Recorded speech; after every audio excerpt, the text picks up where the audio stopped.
اپنی باتوں سے وہ کھل جائیں گے، طرح طرح کے نخرے، طرح طرح کی باتیں، طرح طرح کے بہانے، ان سے آپ پہچان جائیں گے۔ سورہ توبہ میں ان کے طرح طرح کے بہانے مذکور ہیں۔ جنگ تبوک کے سفر میں انہوں نے کیا کہا؟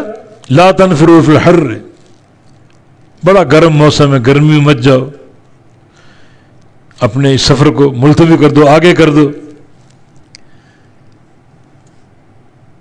گرمی میں کون جائے گا؟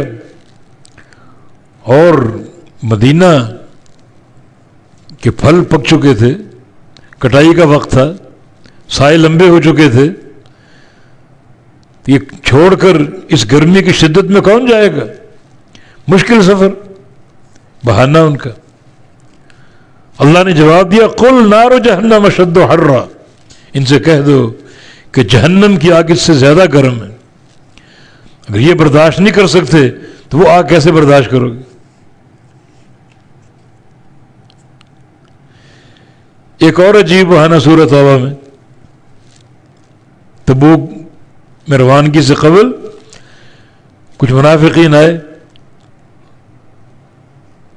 یہ ایک منافق آئے اور کہا کہ اذن لی ولا تفتنی، یا رسول اللہ مجھے اجازت دیجیے کہ میں آپ کے ساتھ نہ جاؤں، مدینے میں رہ جاؤں، اور مجھے فتنے میں نہ ڈالیں، وہاں جانا فتنہ ہے میرے لیے۔ کیا فتنہ ہے؟ جی وہاں کی عورتیں خوبصورت ہیں، تو ایسا نہ ہو کہ وہاں جاؤں اور عورتوں کے فتنے کی لپیٹ میں آ جاؤں، میرا تقویٰ مجروح ہو جائے۔ وہ ان کو جواب دو الا فی الفتنۃ سقطوا، یہ بات ہی فتنہ ہے، تم یہ بات کر کے فتنے میں گر چکے ہو۔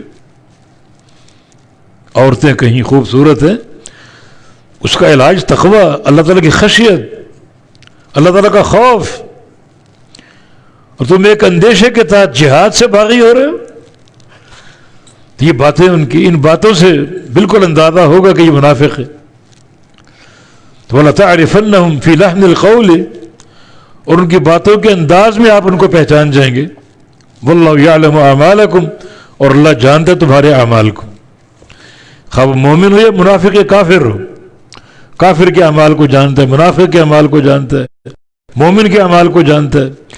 مومن کے اعمال نیک ہوں گے، ان کا صلہ دے گا قیامت کے دن، اور کفار اور منافقین ان کے اعمال برے ہوں گے، اس کی ان کو سزا دے گا قیامت کے دن۔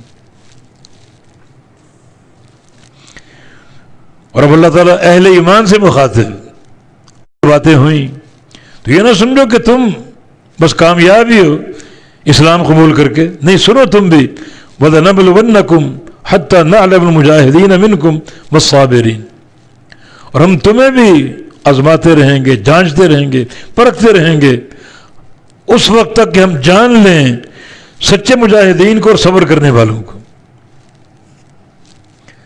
بنبلو اخبارکم، اور تمہاری خبروں کو پرکھ لیں، تمہارے احوال کو پرکھ لیں، اچھی طرح جانچ لیں، پڑتال کر لیں، تو کوئی ہماری نظر سے اوجھل نہیں۔ جہاد ایک شریف فریضہ ہے اور یہ کرنا پڑے گا۔ یہ نہ ہو کہ تم سمجھ بیٹھو کہ ہم ایمان قبول کر چکے، منافقین کے برعکس، کفار کے برعکس، تو خالی یہ ایمان ہماری نجات کے لیے کافی ہوگا؟ نہیں، جہاد ایک فریضہ ہے، تمہیں آزماتے رہیں گے جب تک ہم دیکھ نہ لیں۔ یہ نعلم نرا کے معنی میں دیکھنا، جب تک دیکھ نہ لیں ہم مجاہدین کو اور صبر کرنے والوں کو۔